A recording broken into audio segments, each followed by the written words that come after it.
بسم الله الرحمن الرحيم. ازيكم يا حبايبي، عاملين ايه؟ الفيديو بتاعنا النهاردة ان شاء الله هيكون عن طريقة عمل الفستان ده. زي ما احنا شايفينه كده شكله جميل وكمان سهل في الشغل. هنشتغلوا مع بعض بالتفصيل خطوة بخطوة. اشتغلت الموديل ده لسن من سنة لسنة ونص، يعني لو الطفلة نحيفة يلبس معاكي لغاية سنة ونص. بنفس الخطوات تقدري تعمليه لأي سن ولأي مقاس انت عايزاه. لو الطفلة أو البنوتة قدامك خدي مقاساتك من عليها على طول، لكن لو مش موجودة هنشوف ازاي نقدر نطلع المقاسات بتاعتنا من الجدول ونطبقها على القطعة بتاعتنا. نيجي بالنسبة لكمية الخيط، خد مني تقريبا 140 جرام خيط. نوعية الخيط ومقاس الإبرة هنشوفهم بالتفصيل من خلال الفيديو بتاعنا. ده شكل الفستان، الغرزة سهلة وبسيطة وبيخلص معاكي بسرعة. ويلا بينا نبدأ مع بعض على طول ونشوف خطواتنا النهاردة ايه، وان شاء الله هتكون سهلة وبسيطة. وهنبدأ مع بعض على طول وهنشتغل القطعة بتاعتنا النهاردة بخيط ستوك لكوتون جولد. الخيط ده بيجي بالميزان، يعني البقرة دي مش 100 جرام، هي تقريبا من 150 ل 160 جرام. البقرة شكلها كبير زي ما انتوا شايفينها كده، بتيجي بالميزان. لكن الفتلة بتاعتها نفس فتلة كوتون جولد بالظبط. طبعا كوتون جولد بنشتري بالبقرة، لكن ده بنجيبه بالميزان. هشتغل مع الخيط ده بإبرة مقاس 3. تقدري تشتغلي بأي نوعية خيط بتفضليها وإبرة مناسبة لنوعية الخيط. نيجي بالنسبة للمقاسات، القطعة بتاعتنا هتبقى مفتوحة وفيها زراير، فبنشتغل على دوران الرقبة. بتحددي السن اللي هتشتغلي له القطعة بتاعتك وبتروحي على جدول المقاسات وبتطلعي منه مقاس محيط دوران الرقبة. بتضيفي على المقاس ده 5 سنتي وبنبدأ نشتغل سلسلة البداية بالطول المطلوب. هراعي في سلسلة البداية إن هي تكون من مضاعفات العدد 4 أو عدد يقبل القسمة على 4. أنا بشتغل لسن من سنة لسنة ونص، مقاس محيط دوران الرقبة 25 سنتي. هضيف عليه كمان 5 سنتي وهشتغل سلسلة بطول 30 سنتي، وهراعي فيها إن هي تكون من مضاعفات العدد 4. اشتغلت سلسلة بالطول المطلوب وراعيت فيها إن هي تكون من مضاعفات العدد 4، طلعت معايا 68 غرزة. طيب ال68 دول هنقسمهم ازاي هنشوف دلوقتي. الصدر بتاعنا مربع لكن بأبسط طريقة.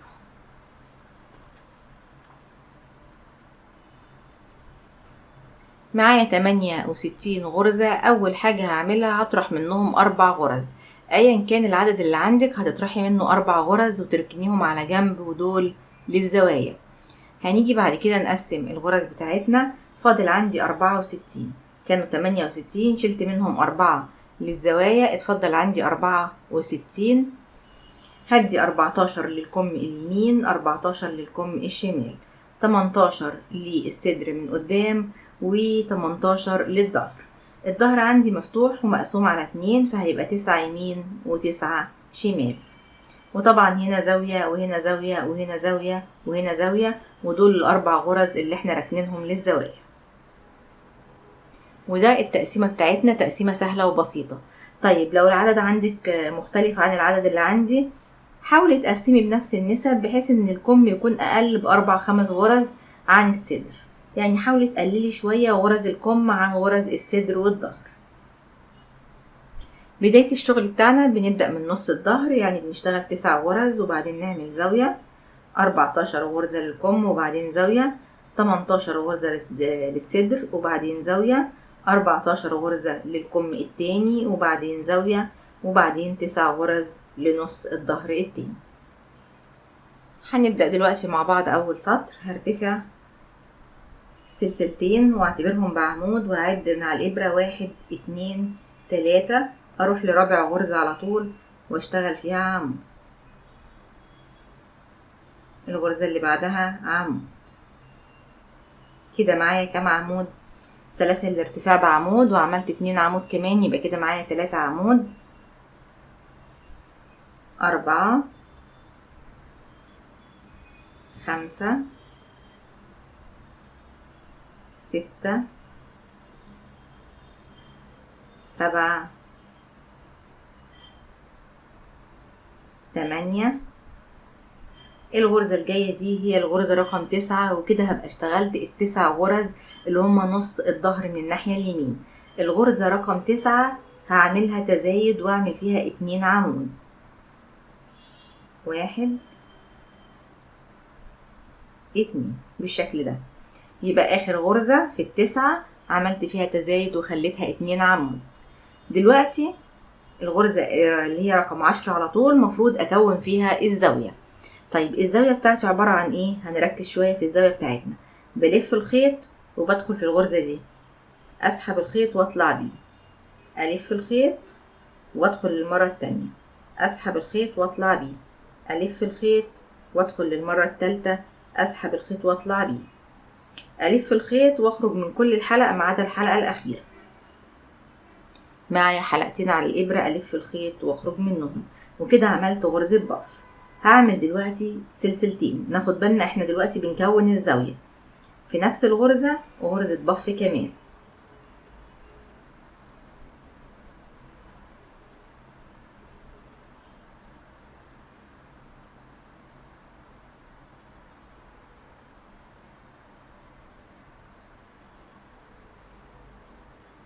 تمام كده عملت غرزة بف سلسلتين وغرزة بف.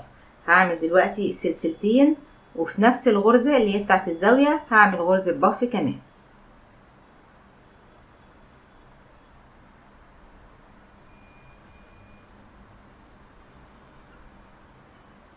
بالشكل ده.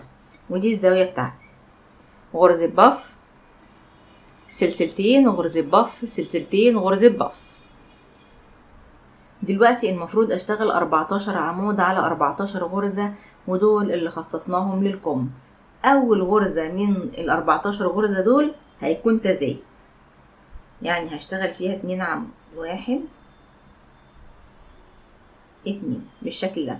يبقى الغرزة اللي قبل الزاوية بتبقى تزايد، والغرزة اللي بعد الزاوية بتبقى تزايد زي ما احنا شايفين كده.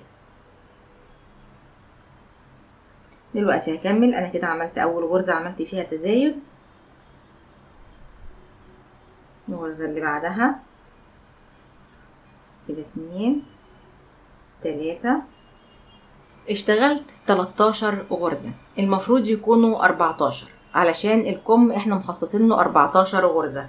الغرزة رقم 14 هتكون تزايد لان دي الغرزة اللي قبل الزاوية، وزي ما قلنا الغرزة اللي قبل الزاوية بيكون فيها تزايد، والغرزة اللي بعد الزاوية على طول برضو بيكون فيها تزايد. طيب كده خلاص خلصت ال14 غرزة بتوع الكم. الغرزة اللي بعديهم على طول هنا اهي، دي هيكون فيها الزاوية. الف الخيط وادخل هنا كده، اسحب الخيط واطلع بيه، 1 2 3. الف الخيط واخرج من كل الحلقة اللي على الابرة ما عدا الحلقة الاخيرة، الف الخيط واخرج من الحلقتين، وبعدين سلسلتين وفي نفس المكان وغرزة بف كمان،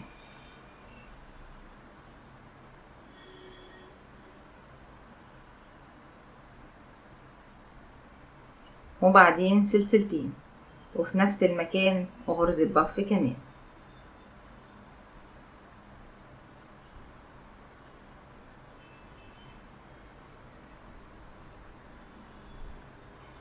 بالشكل ده كده كونت الزاوية. الغرزة اللي بعد الزاوية على طول هيكون فيها تزايد، 2 عمود، 1 2. ودي أول غرزة من ال18 غرزة اللي هنشتغلهم للصدر من قدام. أول غرزة من غرز الصدر عملنا فيها تزايد، دي أول غرزة. هكمل دلوقتي هشتغل 18 غرزة. دي أول غرزة، 2 3. كملت شغل على الغرز المخصصة للصدر من قدام. الغرزة رقم 18 هيكون فيها تزايد، 2 عمود، 1 2، لان دي الغرزة اللي قبل الزاوية بالشكل اللي احنا شايفينه ده. الغرزة اللي بعدها على طول هنبدأ نعمل فيها الزاوية. الف الخيط وادخل في الغرزة دي كده، اسحب الخيط واطلع بيه، 1 2 3. اخرج من كل الحلق ما عدا الحلقة الاخيرة. معايا حلقتين على الابرة، الف الخيط واخرج منهم، وبعدين سلسلتين وادخل للمرة التانية، اعمل غرزة بف كمان، وبعدين سلسلتين وبعدين غرزة بف كمان.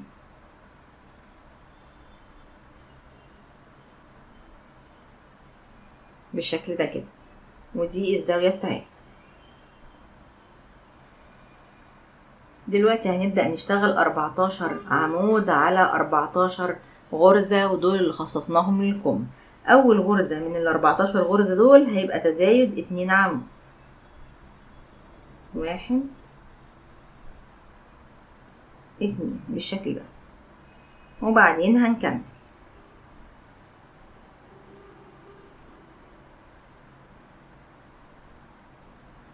اشتغلت على كل غرزة قابلتني غرزة عمود. دلوقتي الغرزة رقم 14 هيكون فيها تزايد 2 عمود، يبقى اول غرزة من غرز الكم بيبقى فيها تزايد، واخر غرزة برضو من غرز الكم بيبقى فيها تزايد. هروح للغرزة اللي بعدها على طول وابدأ اكون الزاوية. ادخل كده، اسحب الخيط واطلع بيه 2 3، الف الخيط واخرج من كل الحلق، معايا حلقتين على الابرة، الف الخيط واخرج منه، وبعدين سلسلتين واكمل.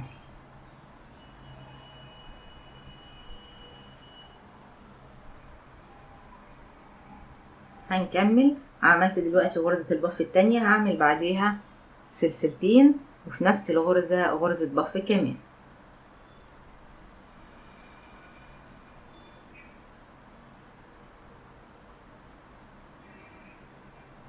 بالشكل ده، وكده خلصنا الزاوية بتاعتنا. دلوقتي هشتغل 9 عواميد على 9 غرز. المفروض ان اشتغل 9 عواميد على 9 غرز. اول غرزة بعد الزاوية على طول هيكون فيها تزايد، يعني ثواني، اول غرزة بعد الزاوية على طول هنعمل فيها 2 عمود، 1 2. طب ال9 غرز دول بتوع ايه؟ نص الظهر من الناحية الشمال. اول غرزة بعد الزاوية عملنا فيها تزايد، الغرزة اللي بعدها عمود 1 عمود،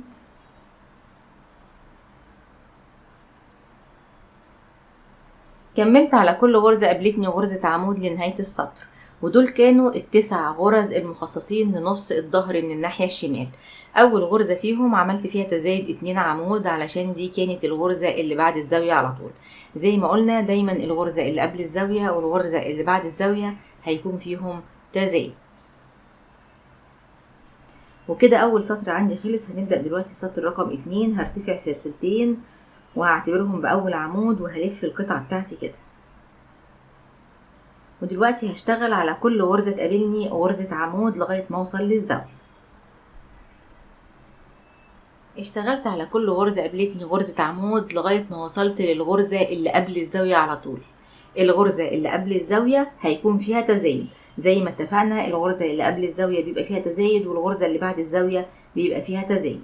هروح دلوقتي للغرزة اللي قبل الزاوية على طول واشتغل فيها 2 عمود، 1 2.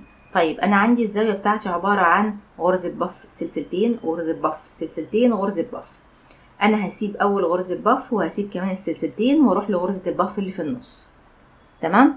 اهي غرزة البف اللي في النص دي الحلقة بتاعتها، هي دي اللي هشتغل فيها الزاوية الجديدة. هلف الخيط وهدخل كده في غرزة البف اللي في النص في الحلقة بتاعتها كده من فوق، اسحب الخيط واطلع بيه واعمل اول غرزة بف.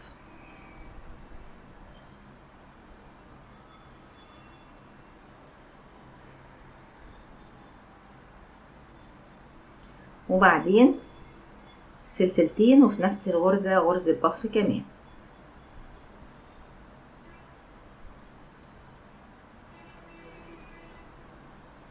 وبعدين سلسلتين وفي نفس الغرزة غرزة بف كمان.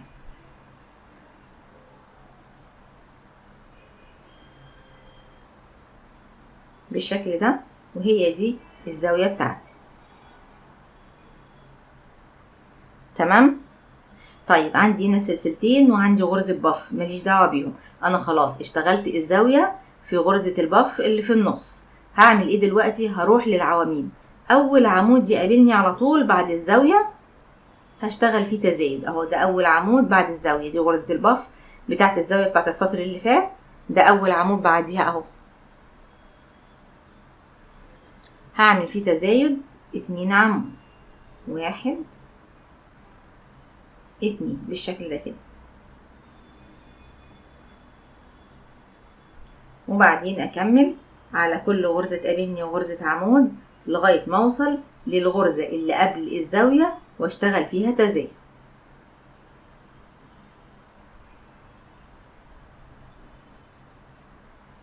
ووصلت دلوقتي للغرزة اللي قبل الزاوية على طول اهي، دي غرزة البف بتاعت الزاوية، وده العمود اللي قبلها على طول هشتغل فيه تزايد 2 عمود، 1 2. وانتقل لغرزة البف اللي في النص، هما 3 بف اهم. هروح على طول لغرزة البف اللي في النص، ادخل في الحلقة بتاعتها كده من فوق وابدأ اكون الزاوية. ادخل كده اسحب الخيط واطلع بيه، ادي مرة 2 3، واعمل اول غرزة بف وبعدين سلسلتين، وفي نفس المكان غرزة بف كمان،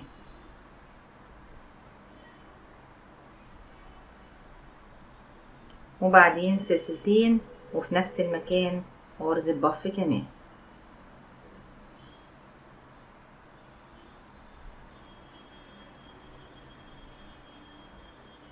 بالشكل ده. وكده عملت الزاوية بتاعتي.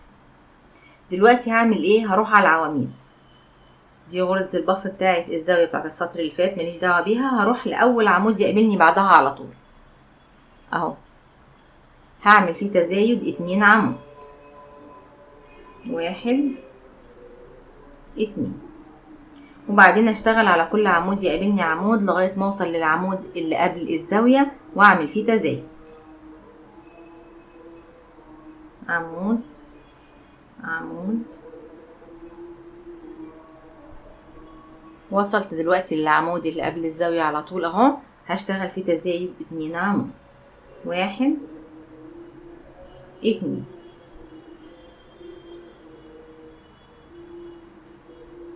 وبعدين انتقل بعد كده على طول للزاوية، اروح لغرزة البف اللي في النص اهي، هما 3 بف، 1 2 3. انا هروح لغرزة البف اللي في النص ادخل فيها واكون زاوية جديدة. الزاوية بتاعتي عبارة عن غرزة بف، سلسلتين،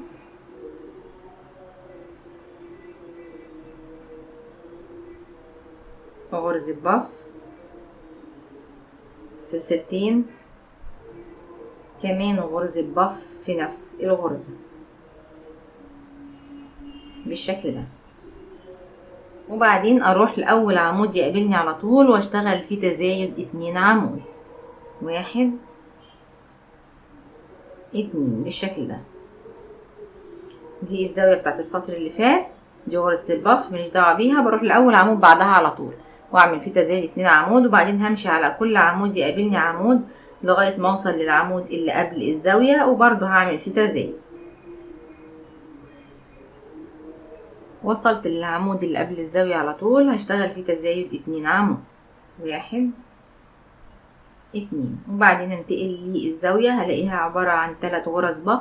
هروح لغرزة البف اللي في النص، هدخل في الحلقة بتاعتها كده من فوق واكون الزاوية الجديدة عبارة عن غرزة بف،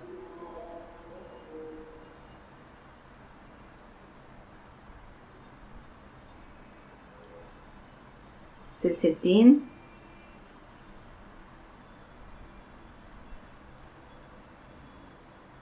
وغرزة بف، سلسلتين كمان، وغرزة بف.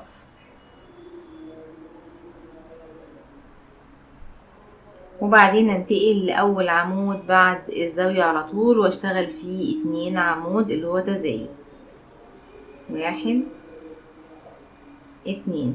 وبعد كده اشتغل على كل غرزة تقابلني غرزة عمود لنهاية السطر. وصلت لنهاية السطر، وده شكل السطرين اللي احنا اشتغلناهم. الصدر بتاعنا بدأ شكله يبان اهو زي ما احنا شايفين. هنبدأ دلوقتي السطر رقم 3، وهو تكرار للسطر رقم 2 مفيهوش تغيير. الصدر بتاعنا عبارة عن سطر واحد وبنكرره.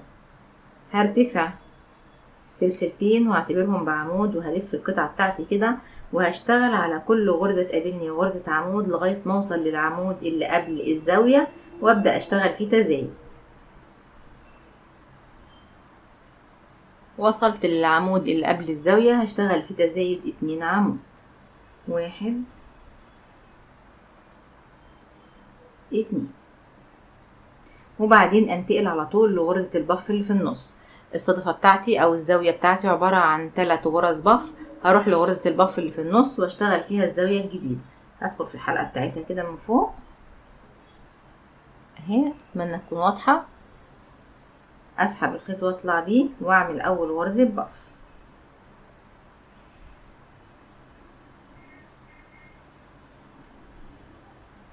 وبعدين سلسلتين، وبعدين كمان غرزة بف،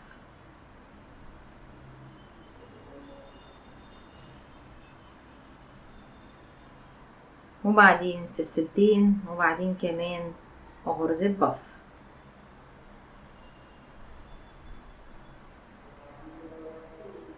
بالشكل ده.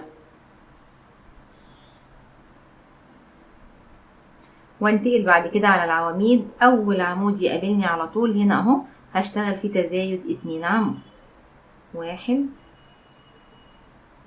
2، وبعدين اشتغل على كل عمود يقابلني عمود لغاية ما اوصل للعمود اللي قبل الزاوية، واشتغل فيه تزايد 2 عمود. وصلت للعمود اللي قبل الزاوية، هشتغل فيه تزايد 2 عمود، 1 2، وبعدين انتقل على طول للزاوية بتاعت السطر اللي فات، اروح لغرزة البف اللي في النص، ادخل في الحلقة بتاعتها كده من فوق، اسحب الخيط واطلع بيه واعمل اول غرزة بف،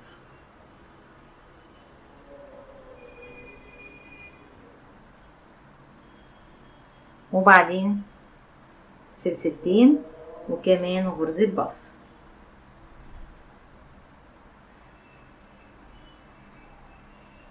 وبعدين سلسلتين، وكمان غرزة بف. وكده عملت الزاوية بتاعتي اهي، عبارة عن 3 غرز بف ما بين كل غرزة واللي بعدها سلسلتين. دلوقتي هنتقل على طول على العواميد. اول عمود يقابلني بعد الزاوية بشتغل فيه تزايد 2 عمود، 1 2، وبعدين بشتغل على كل عمود يقابلني عمود لغاية ما اوصل للعمود اللي قبل الزاوية واشتغل فيه تزايد 2 عمود، وبعدين بعمل الزاوية بتاعتي في غرزة البف اللي في النص اللي هي رقم 2، وبعدين انتقل بعد كده على العواميد. اول عمود يقابلني بعد الزاوية برضو بعمل فيه تزايد 2 عمود، وبكمل على نفس النمط. هكمل السطر بتاعي على نفس النمط وارجع لكم. كملت السطر الثالث وده شكل الصدر بتاعنا.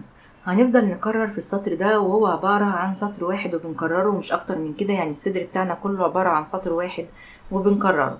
هنفضل نكرر فيه لغاية ما يوصل الصدر بتاعنا للمقاس المطلوب. طيب بنعرف ازاي ان هو وصل للمقاس المطلوب؟ لو الطفلة قدامك بتقفلي الصدر بالشكل ده كده، وبتحاولي تدخلي الدراع من المنطقة المخصصة ليه، لو دخل مرتاح يبقى كده تمام، وصل الصدر بتاعك للمقاس المظبوط. وكمان تتأكدي ان الصدر مقفول كويس ومرتاح من عند منطقة الصدر. لو لقيتيه مظبوط ومرتاح يبقى كده خلاص الصدر بتاعك وصل للمقاس المطلوب. طيب الطفلة مش قدامك وانتي بتشتغلي من الجدول، هتعملي ايه؟ بنروح على جدول المقاسات وبنطلع مقاسين. اول مقاس هو مقاس محيط دوران الدراع، وبنشتغل لغاية الجزئية المخصصة للكم ما توصل للمقاس المطلوب اللي هو مقاس محيط دوران الدراع. تاني مقاس وهو مقاس محيط دوران الصدر، بنجيب المقاس ده وبنقسمه على 2. لازم تتأكدي انك قسمتيه على 2. الرقم اللي هيطلع معاكي هتشتغلي لغاية منطقة الصدر من قدام ما توصل للمقاس المطلوب اللي هو نص مقاس محيط دوران الصدر او محيط دوران الصدر على 2. طيب الكم وصل للمقاس المظبوط والصدر لسه، هتعملي ايه؟ مفيش مشكلة، هتزودي سطر او 2 او 3 لغاية الصدر عندك ما يوصل للمقاس المظبوط. اهم حاجة ما تقفليش الصدر بتاعك غير لما تتأكدي ان هو وصل للمقاس المظبوط. طيب السطور الزيادة دي مش هتأثر على الكم، لكن هتظبط معاكي الصدر. فضلت اشتغل على نفس النمط لغاية ما وصل الصدر بتاعي للمقاس المطلوب. قست الجزئية المخصصة للكم ولقيتها وصلت لمقاس محيط دوران الدراع. قست كمان الجزئية المخصصة للصدر ولقيتها وصلت لنص مقاس محيط دوران الصدر. دلوقتي هنبدأ نقفل ونشوف هنقفل ازاي. سطر التقفيل هنشتغله بغرزة الحشو. هرتفع سلسلة واحدة ودي مجرد ارتفاع، وهلف القطعة بتاعتي كده، وهبدأ اشتغل على كل غرزة تقابلني غرزة حشو لغاية ما اوصل للزاوية. حشو زي ما احنا شايفين كده، بنشتغل غرز حشو لغاية ما نوصل للزاوية. فضلت اشتغل على كل غرزة تقابلني غرزة حشو لغاية ما وصلت للعمود اللي قبل الزاوية، اشتغلت برضو فيه غرزة حشو. طيب الزاوية هنسيبها، مش هنشتغل فيها. هعمل 6 سلاسل، 1 2 3 4 5 6، واتخطى الزاوية دي، مليش دعوة بيها خالص، مش هشتغل فيها. واتخطى كمان الجزئية المخصصة للكم، واتخطى برضو الزاوية اللي بعدها. يبقى الزاويتين هسيبهم مش هشتغل فيهم، الزاوية دي والزاوية دي الاتنين هسيبهم مش هشتغل فيهم، وهروح على طول للعمود اللي بعد الزاوية التانية، ادخل فيه واعمل غرزة حشو بالشكل اللي احنا شايفينه ده.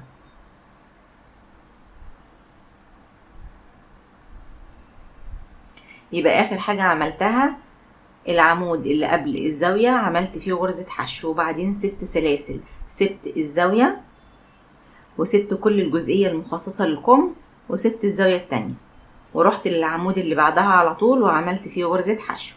دلوقتي هشتغل على كل غرزة تقابلني غرزة حشو وبرضو لغاية ما اوصل للزاوية. خلاص مفيش تزايد، احنا دلوقتي بنقفل الصدر. اشتغلت على كل غرزة قابلتني غرزة حشو لغاية ما وصلت للغرزة اللي قبل الزاوية، اشتغلت فيها غرزة حشو.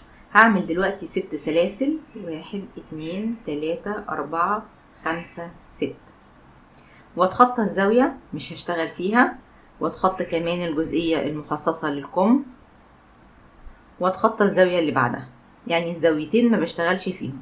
وهروح لأول عمود يقابلني بعد الزاوية على طول، دي الزاوية اهي، هروح لأول عمود يقابلني بعد الزاوية ادخل فيه واعمل حشو،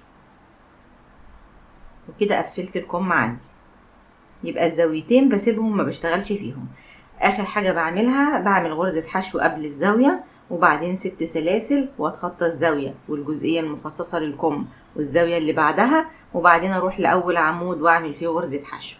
العمود اللي بعديه غرزة حشو حشو، هشتغل غرز حشو لنهاية السطر. وصلت لنهاية السطر، اشتغلت على كل غرزة قابلتني غرزة حشو. هنا عندي في فتحة في الظهر عايزين برضو نقفلها، فتحة الظهر اهي هنقفلها. هنعمل ايه؟ هننتقل للناحية التانية او للطرف التاني، اتخطى اول غرزة حشو اسيبها ما اشتغلش فيها واروح للغرزة اللي بعدها على طول. هنا اهو في الطرف التاني عندي غرز حشو برضو، دي اول غرزة عملتها في بداية السطر هسيبها وهروح لتاني غرزة على طول ادخل فيها واعمل منزلقة. كده قفلت فتحة الظهر. تعالوا نشوف شكل الصدر بتاعنا بعد التقفيل.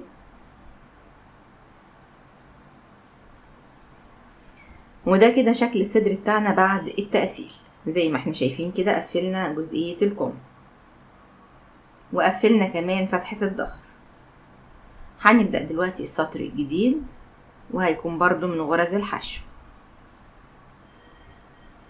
هرتفع سلسلة ودي مجرد ارتفاع، وفي نفس الغرزة اللي انا قفلت فيها هلاقي دول حلقتين الغرزة، هدخل في الحلقة الخلفية واعمل غرزة حشو.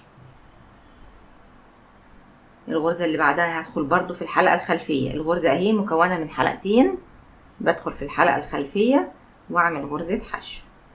الغرزة اللي بعدها في الحلقة الخلفية غرزة حشو. الغرزة اللي بعدها في الحلقة الخلفية غرزة حشو حشو. هشتغل على كل غرزة حشو تقابلني غرزة حشو لكن في الحلقة الخلفية. وصلت هنا عند تقفيل الكم. عند تقفيل الكم هنا في 6 سلاسل هشتغل عليهم 6 غرز حشو. ادي 1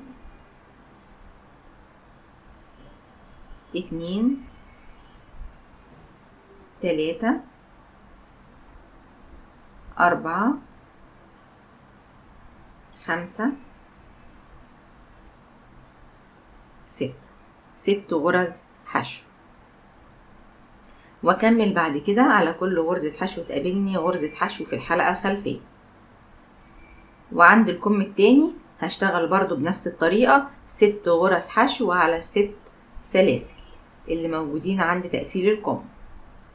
وبعدين اكمل السطر بتاعي غرز حشو في الحلقة الخلفية. ووصلت لنهاية السطر. اخر حاجة عملتها عملت غرزة حشو. هروح دلوقتي لأول غرزة حشو عملتها، ادخل برضو في الحلقة الخلفية، اسحب الخيط واطلع بيه واعمل منزلقة. وكده نهيت السطر بتاعي. هرتفع سلسلة واحدة ودي مجرد ارتفاع، وهنبدأ السطر الجديد وبرضو غرز حشو في الحلقة الخلفية. هدخل في نفس الغرزة كده واعمل اول غرزة حشو، الغرزة اللي بعدها غرزة حشو في الحلقة الخلفية، الغرزة اللي بعدها غرزة حشو في الحلقة الخلفية. زي ما احنا شايفين كده بنشتغل في الحلقة الخلفية. والسطر ده تكرار للسطر اللي فات، وغرز حشو في الحلقة الخلفية بالشكل ده. طيب هفضل اشتغل قد ايه سطور غرز الحشو دي؟ هشتغل يعني ده السطر رقم 3، احنا قفلنا بسطر غرز حشو واشتغلنا السطر اللي فات، وده تالت سطر هشتغل كمان 3 سطور. تمام؟ يبقى كل اللي هشتغلهم 6 سطور. السطر اللي قفلنا فيه غرز الحشو واشتغل كمان 5 سطور. ممكن تشتغلي 6 او تشتغلي 7 او تشتغلي 4 على حسب ما انت عايزة وتحسي ان كده الوسط شكله مناسب بالنسبة لك، وطبعا على حسب السن كمان. انا سطر التقفيل وهشتغل كمان 5 سطور من غرز الحشو. فضلت اشتغل سطور من غرز الحشو، فاضل لي سطر واحد.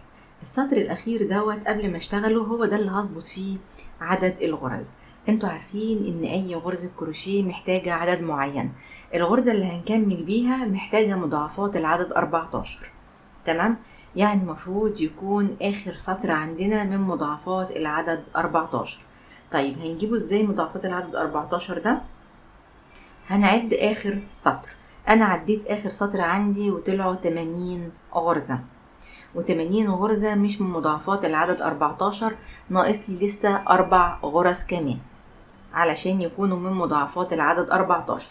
فسطر غرز الحشو الاخير ده اللي لسه هعمل تزايد في 4 غرز علشان العدد عندي يبقى 84، واقدر اكمل الغرزة اللي هكمل بيها الفستان، او اقدر اشتغل الغرزة اللي هكمل بيها الفستان.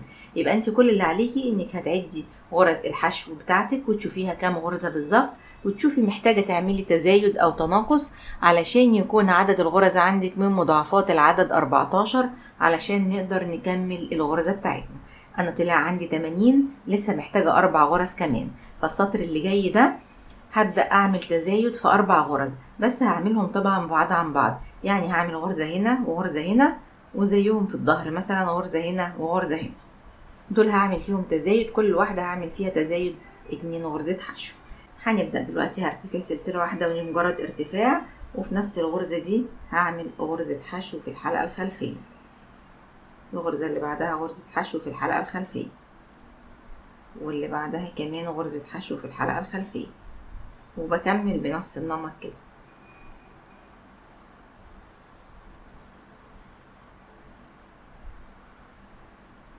هاجي هنا كده واعمل تزايد. هشتغل هنا في الحلقة الخلفية برضو، ادي اول غرزة حشو وفي نفس الغرزة كمان غرزة حشو. كده عملت 2 غرزة حشو في غرزة واحدة علشان يبقى فيه تزايد. زي ما قلت لكم هكرر الحكاية دي 4 مرات علشان بعد كده اعد الغرز عندي والاقيهم 84 غرزة، ودول من مضاعفات العدد 14، وبكده نقدر نكمل الغرزة بتاعت الفستان بتاعنا. هكمل السطر على نفس النمط وهعمل التزايد بتاعي ونرجع مع بعض ونكمل سوا. وصلت لنهاية السطر. هروح دلوقتي على طول لأول غرزة حشو أدخل فيها، أسحب الخيط وأطلع بيه وأعمل منزلقة. وبكده خلصنا سطور غرز الحشو، وكمان ظبطنا عدد الغرز عندنا وعملنا التزايد اللي احنا محتاجينه. هنبدأ دلوقتي أول سطر هرتفع سلسلتين واعتبرهم بأول عمود، وهروح على الغرزة اللي بعديهم على طول واشتغل فيها عمود، الغرزة اللي بعديهم عمود، يبقى أنا كده اشتغلت 3 عمود. الغرزة رقم 4 هشتغل فيها عمود، سلسلة، عمود. تمام. الغرزة اللي بعديها عمود، الغرزة اللي بعدها عمود، الغرزة اللي بعدها عمود. يبقى أنا كده عملت إيه؟ سلاسل الارتفاع حسبتهم بعمود، واشتغلت كمان 2 عمود، يعني اشتغلت 3 عمود على 3 غرز. الغرزة رقم 4 عملت فيها حرف في من عمود، سلسلة، عمود. الغرزة رقم 5 عملت فيها عمود، والغرزة رقم 6 عملت فيها عمود، والغرزة رقم 7 عملت فيها عمود. هعمل ايه دلوقتي؟ هتخطى 1 2 3 3 غرز، واروح للغرزة رقم 4 واشتغل فيها غرزة بف،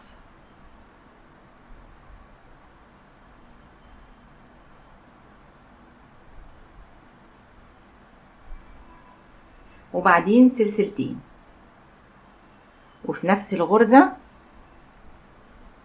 غرزة بف كمان،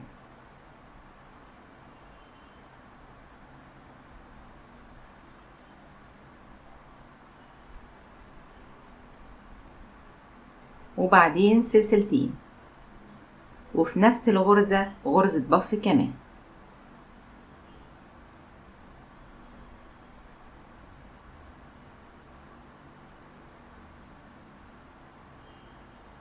بالشكل ده. فاكرينها الزاوية؟ نفس طريقة الزاوية هنا اهي. دلوقتي هعمل ايه؟ هتخطى 3 غرز، 1 2 3، واروح للغرزة اللي بعديهم على طول وابدأ اشتغل عمود، الغرزة اللي بعديه عمود، الغرزة اللي بعديه عمود، كده اشتغلت 3 عمود. الغرزة اللي بعديه هشتغل حرف في من عمود، سلسلة، عمود. الغرزة اللي بعديه عمود، الغرزة اللي بعديه عمود، الغرزة اللي بعديه عمود، بالشكل ده. يبقى اشتغلنا 3 عمود، وبعدين حرف في من عمود، سلسلة، عمود، وبعدين 3 عمود. هعمل ايه دلوقتي؟ هتخطى 3 غرز، 1 1 2 3، واروح للغرزة رقم 4 واشتغل فيها غرزة بف،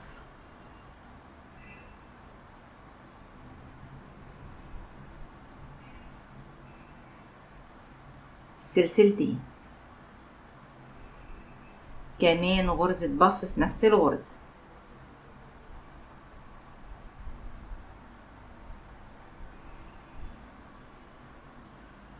سلسلتين، كمان غرزة بف في نفس الغرزة،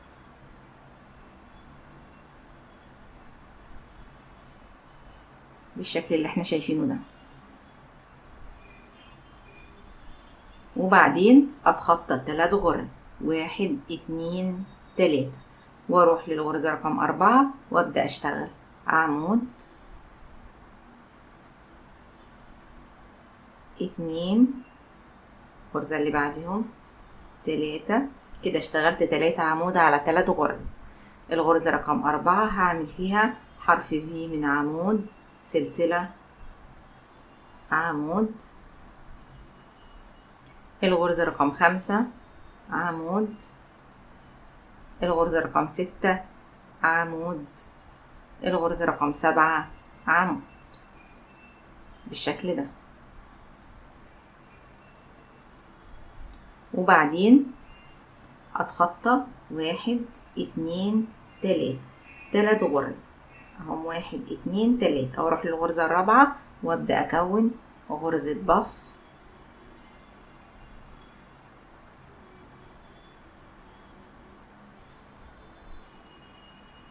سلسلتين، غرزة بف،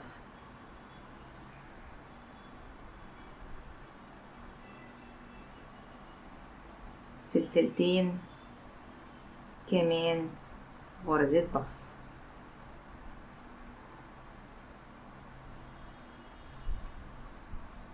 بالشكل ده. وبعدين اتخطى 3 غرز، 1 2 3، وابدأ اكون 3 عمود حرف في، 3 عمود، وبعدين اتخطى 3 غرز، وبعدين اعمل غرز البف، وهكمل على نفس النمط ده كده لنهاية السطر. وصلت لنهاية السطر. اخر حاجة عملت الصدفة دي من غرزة بف سلسلتين وغرزة بف سلسلتين وغرزة بف. هتخطى اخر 3 غرز عندي في السطر، وهروح دلوقتي على طول على تاني سلسلة ارتفاع ادخل فيها، اسحب الخيط واطلع بيه واعمل منزلقة. وكده خلصت اول سطر من سطور الغرزة بتاعتنا. والغرزة بتاعتنا بتتكون من سطرين وبنكررهم. هنبدأ دلوقتي السطر رقم 2. السطر رقم 2 هنبدأه من تاني عمود، يعني بنسيب اول عمود واخر عمود في المجموعة دي. عندي مجموعة اهي، بسيب اول عمود واخر عمود، تمام. وهبدأ من تاني عمود على طول، هدخل لتاني عمود كده بمنزلقة، ارتفع سلسلتين واعتبرهم باول عمود، واروح للعمود اللي بعديه واشتغل فيه عمود، العمود اللي بعديه عمود، الفراغ هنا تحت السلسلة اشتغل حرف في من عمود، سلسلة كمان عمود، وبعدين العمود اللي بعديه عمود، والعمود اللي بعديه عمود، والعمود اللي بعديه عمود، اخر عمود اسيبه ما اشتغلش فيه. وده الشكل اللي عندي، يبقى سبت اول عمود وسبت اخر عمود بالشكل ده. وانتقل دلوقتي على غرز البف. هعمل ايه؟ هعمل 3 سلاسل، 1 2 3، واروح لغرزة البف اللي في النص. انا عندي هنا 3 غرز بف، هروح لغرزة البف اللي في النص واعمل فيها غرزة حشو،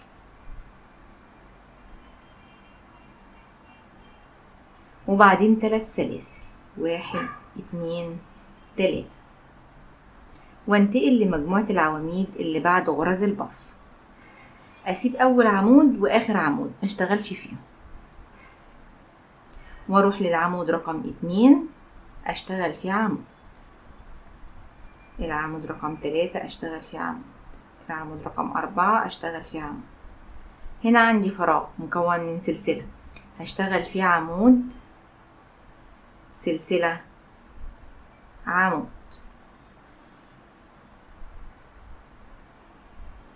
العمود اللي بعد الفراغ على طول عمود، العمود اللي بعديه عمود، والعمود اللي بعديه عمود، واخر عمود اسيبه ما اشتغلش فيه، واعمل 3 سلاسل، 1 2 3، وانتقل لغرز البف. اسيب اول غرزة بف واروح لغرزة البف رقم 2 اعمل فيها غرزة حشو، وبعدين 3 سلاسل، 1 2 3، وانتقل للعواميد. اول عمود اسيبه ما اشتغلش فيه، واخر عمود اسيبه ما اشتغلش فيه، وابدا اشتغل على تاني عمود وتالت عمود ورابع عمود. وفي الفراغ هنا تحت السلسلة اعمل عمود، سلسلة، عمود، وبعدين اكمل بعد كده عمود عمود عمود، واخر عمود اسيبه ما اشتغلش فيه، وبعدين 3 سلاسل، واروح لغرزة البف اللي في النص واعمل فيها غرزة حشو، وبكمل على نفس النمط ده كده. وده نمط السطر بتاعي. وصلت لنهاية السطر. اخر حاجة عملتها دخلت في غرزة البف اللي في النص وعملت حشو، وبعدين 3 سلاسل. هروح دلوقتي على طول على تاني سلسلة ارتفاع ادخل فيها، اسحب الخيط واطلع بيه واعمل منزلقة. وبكده السطر رقم 2 خلص. وهم دول السطرين اللي هنفضل نكررهم. هنبدأ دلوقتي في تكرار اول سطر وناخد بالنا هنشتغل ازاي. في تكرار اول سطر ما بنسيبش اول عمود واخر عمود، لا بنشتغل فيهم. يبقى في السطر بتاع غرز البف اللي هو السطر رقم 1 ما بنسيبش اول عمود واخر عمود، بنشتغل فيهم. طب امتى بنسيبهم؟ في السطر رقم 2. تمام. دلوقتي هرتفع كده على طول 1 2 سلسلتين واعتبرهم بعمود، وهمشي على كل غرزة تقابلني بغرزة عمود.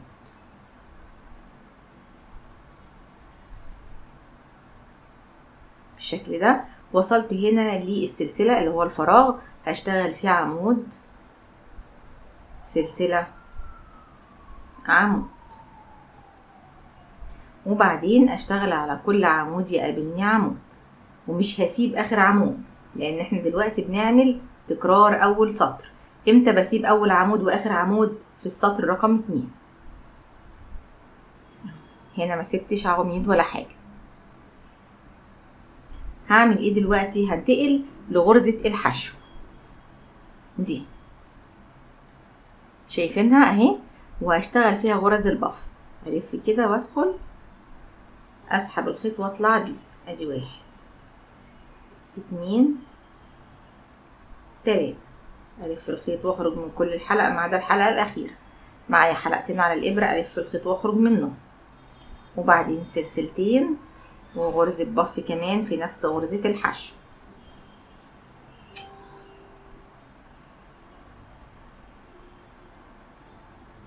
وبعدين سلسلتين وغرزة بف كمان في نفس غرزة الحشو.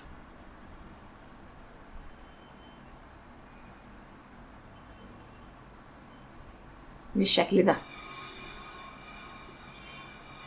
اعمل ايه دلوقتي؟ انتقل على طول على العواميد. اول عمود هشتغل فيه عادي، واخر عمود برضو هشتغل فيه عادي، يعني مش هسيب اول عمود واخر عمود زي ما بعمل في السطر رقم 2. هلف الخيط وهروح لاول عمود على طول واشتغل فيه عمود، العمود اللي بعديه عمود، العمود اللي بعديه عمود، العمود اللي بعديه عمود.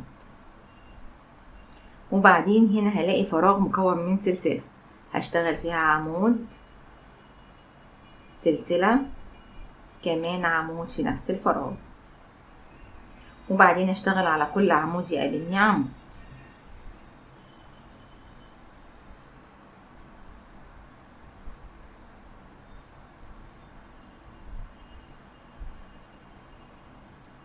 بالشكل ده. وبعدين انتقل لغرزة الحشو. عندي هنا 3 سلاسل حشو و3 سلاسل اهم. هروح على طول لغرزة الحشو وابدأ اشتغل فيها غرز البف. هدخل في غرزة الحشو دي كده، اسحب الخيط واطلع بيه. ادي 1 2 3، الف الخيط واخرج من كل الحلقة ما عدا الحلقة الاخيرة، الف الخيط واخرج من حلقتين، وبعدين سلسلتين وغرزة بف كمان في نفس غرزة الحشو،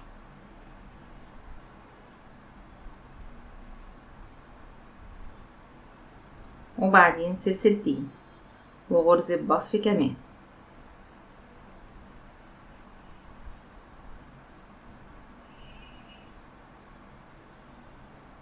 بالشكل ده كده اشتغلناهم في غرزة الحشو. اعمل ايه دلوقتي؟ انتقل على العواميد. اشتغل على كل عمود يقابلني عمود لغاية ما اوصل للفراغ تحت السلسلة. ادي عمود عمود عمود عمود، وصلت للفراغ. هشتغل في الفراغ ده حرف في من عمود سلسلة كمان عمود في نفس الفراغ بالشكل ده كده. وبعدين اشتغل على كل عمود يقابلني عمود للنهاية، ما بسيبش عواميد ولا حاجة.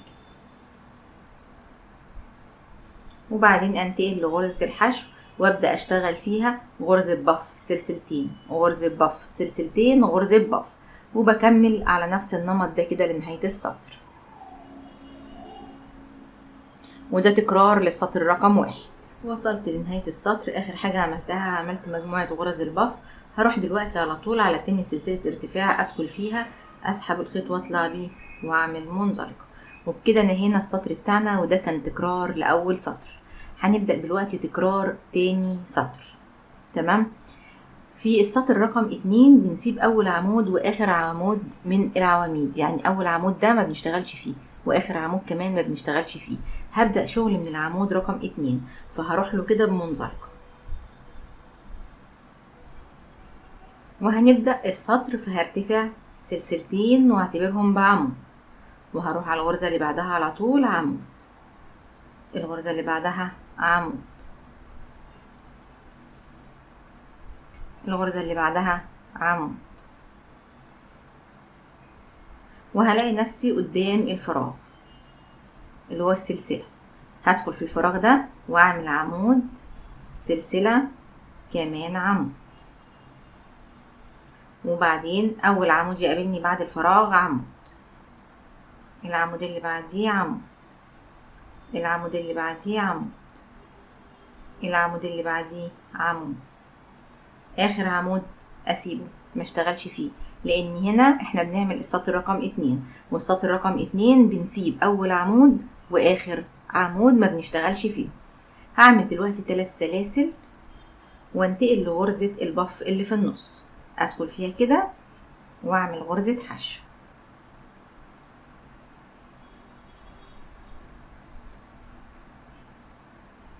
وبعدين 3 سلاسل 1 2 3، وانتقل للعواميد. اول عمود ما بشتغلش فيه واخر عمود ما بشتغلش فيه، هروح على العمود رقم 2 واشتغل فيه عمود،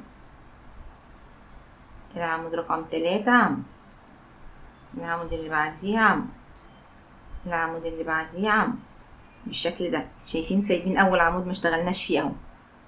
وبعدين وصلنا للفراغ، هشتغل في الفراغ هنا عمود، سلسلة، عمود، وبعدين ابدأ اشتغل في كل عمود يقابلني عمود واخر عمود اسيبه ما اشتغلش فيه.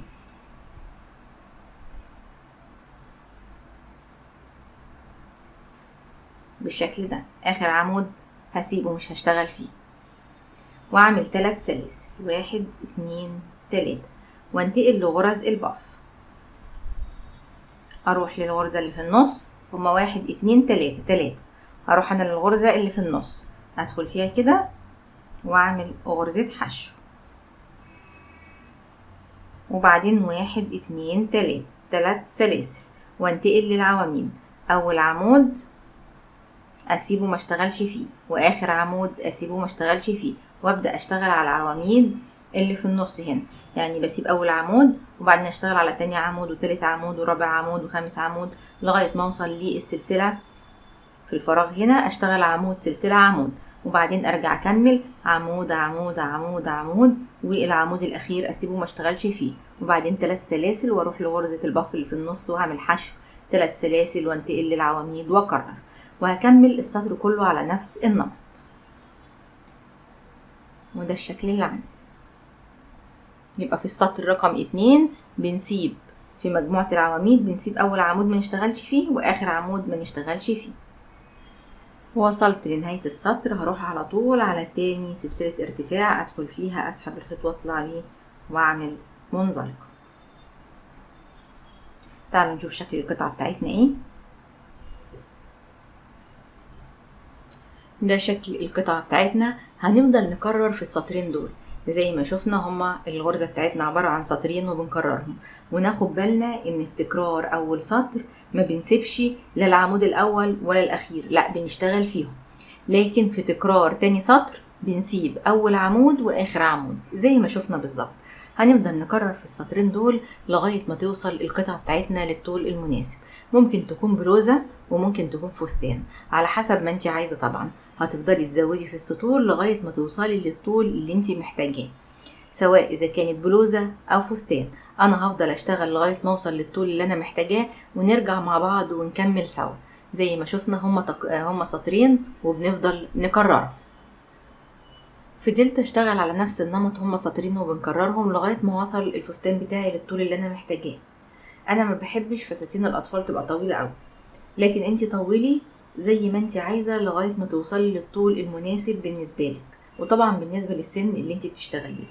كمان ركبت كام خرزة كده صغيرين هنا بس عشان وقت التصوير، زي ما انتوا شايفينهم كده. عملتهم على شكل وردة، هما 6 خرزات عملتهم حوالين بعض على شكل وردة. ممكن تستغني عنهم خالص، ممكن تعملي وردة من الكروشيه وتحطيها زي ما انت عايزة. دلوقتي فاضل لنا خطوة واحدة، وهي ان احنا نشتغل على فتحة الظهر وعلى كمان فتحة الرقبة. عندنا هنا فتحة في الظهر، دي فتحة الظهر، وهنشتغل كمان على فتحة الرقبة. طيب هنبدأ شغل منين؟ فتحة الظهر ادي الناحية اليمين وادي الناحية الشمال. انا هبدأ من الناحية الشمال من تحت، من هنا، علشان كمان نعمل العراوي. يبقى احنا هنبدأ من الجهة الشمال من تحت، من اول حاجة، اول سطر هيقابلني على طول هدخل تحت اخر عمود فيه واوصل الخيط. هنقرب طبعا شوية. الإضاءة مخلية الخيط كأنه لونين، لكن هو لون واحد. الإضاءة بس هي اللي مخلياه تحس ان هو لونين او داخل لونين في بعض، لكن هو لون واحد. هنا واوصل الخيط، وفي نفس المكان اللي وصلت فيه الخيط هدخل تحت اخر عمود، اسحب الخيط واطلع بيه واعمل سلسلة واحدة ودي مجرد ارتفاع، واشتغل في نفس المكان 2 غرزة حشو، 1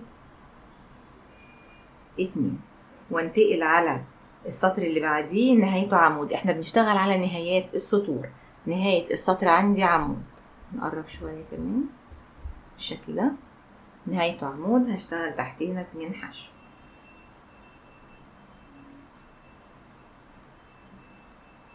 وبعدين هعمل 3 سلاسل، 1 2 3، ودول مش هتخطى بيهم اي حاجة. وهنتقل للسطر اللي بعديه نهايته عمود، هشتغل تحتيه 2 حشو، 1 2. طيب ال3 سلاسل دول ليه؟ دول كونوا لي عروة هنا صغيرة اهي. انا الزرار بتاعي صغير فال3 سلاسل مناسبين ليه، لكن لو انت الزرار بتاعك اكبر زودي عن ال3 سلاسل، اعملي 4 أو 5 على حسب حجم الزرار اللي عندك. همشي دلوقتي كده 2 غرزة حشو تحت اخر عمود في السطر، 2 غرزة حشو تحت اخر عمود في السطر، وبعدين هعمل 3 سلاسل، 1 2 3، ودول العروة التانية مش هتخطى بيهم اي حاجة. وهروح على السطر اللي بعديه هدخل تحت اخر عمود واعمل 2 حشو، السطر اللي بعديه 2 حشو، وبعدين هعمل 3 سلاسل، 1 2 3، وانتقل لاخر سطر عندي وادخل تحتيه واعمل 2 حشو، 1 2، بالشكل ده. كده عملت العراوي. هنبدأ دلوقتي نشتغل على فتحة الرقبة. اول حاجة هعمل سلسلة واحدة علشان السطر بتاعي يبدأ يلف، وهبدأ هنا اشتغل على غرز فتحة الرقبة.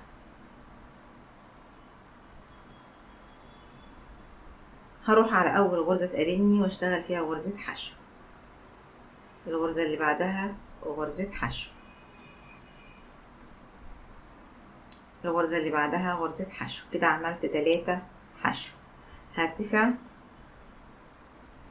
3 سلاسل ومش هتخطى بيهم اي حاجة، وهرجع تاني اشتغل 3 حشو، 1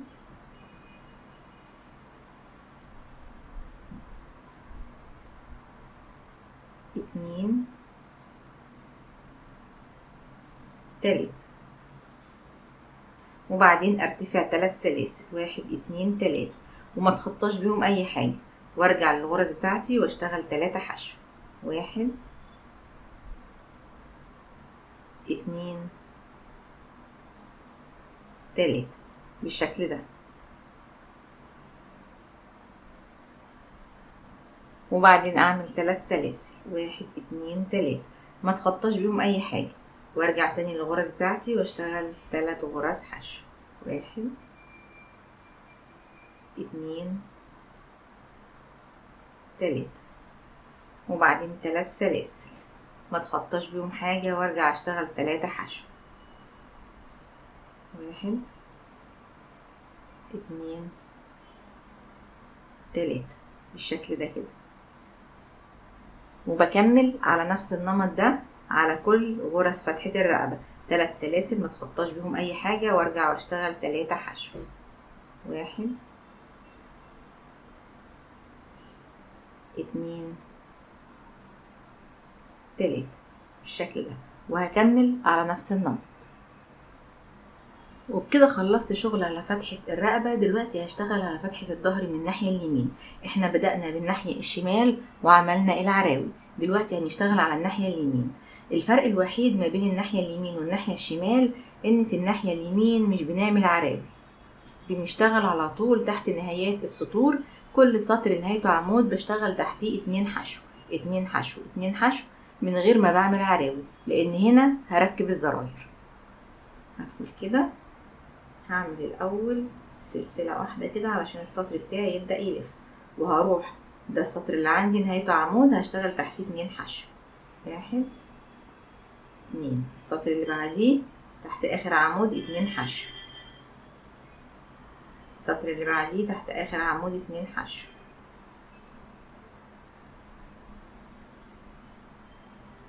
السطر اللي بعديه تحت اخر عمود 2 حشو. وبكمل على نفس النمط كده بالشكل ده.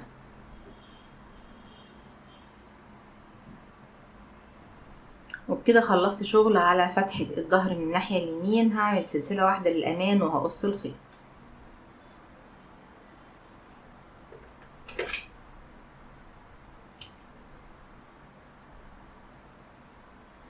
هنضف الخيوط الزيادة ونرجع مع بعض ونشوف الشكل النهائي للقطعة بتاعتنا ايه.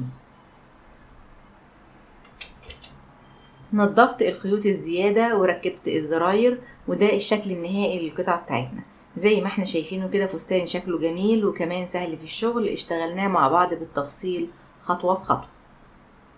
نيجي بالنسبة لكمية الخيط. زي ما انتوا عارفين انا اشتغلت الفستان ده لسن سنة، من سنة لسنة ونص، يعني لو الطفلة نحيفة يلبس معاكي لغاية سنة ونص. خد مني تقريبا 140 جرام خيط من نوعية الخيط اللي شفناها في بداية الفيديو. طبعا تقدري تشتغلي بأي نوعية خيط بتفضليها وإبرة مناسبة لنوعية الخيط. وبكده الفيديو بتاعنا النهاردة خلص، يا رب يكون عجبكم، واشوفكم ان شاء الله في فيديوهات جديدة. اي اسئلة او استفسارات سيبوها لي في التعليقات وان شاء الله هرد عليها. مع السلامة.